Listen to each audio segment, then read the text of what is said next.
سلطان مراد اولندان جنگ میں شہید ہونے والے پہلے عثمانی سلطان۔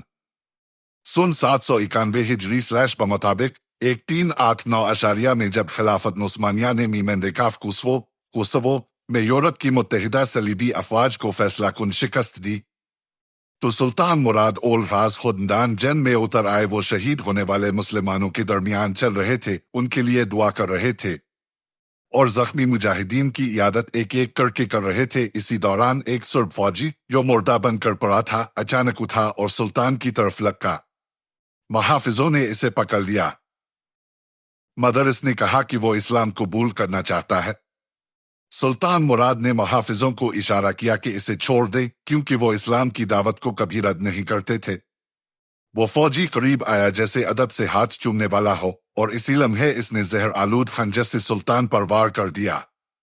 یوں 15 شعبان 791 کو سلطان مراد اول شہادت کے عظیم مرتبے پر فائز ہو گئے۔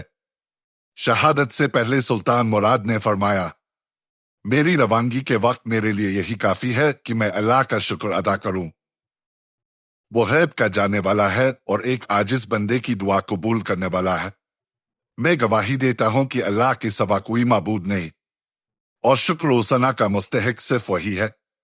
میری زندگی اب اپنے انجام کو پہنچ چکی ہے اور میں نے اسلام کے لشکر کی فتح اپنی آنکھوں سے دیکھ لی ہے۔ میرے بیٹے یزید کی اطاعت کرنا، قیدیوں کو تکلیف نہ دینا، ان پر ظلم نہ کرنا اور ان کا مال نہ چھیننا، میں تم سب کو اللہ کے حوالے کرتا ہوں اور اپنے اس عظیم فاتح لشکر کو بھی اللہ کی رحمت کے سپرد کرتا ہوں۔ وہی ہماری سلطنت کو ہر آفت سے محفوظ رکھے گا۔ سلطان مراد اول 65 برس کی عمر میں شہید ہوئے۔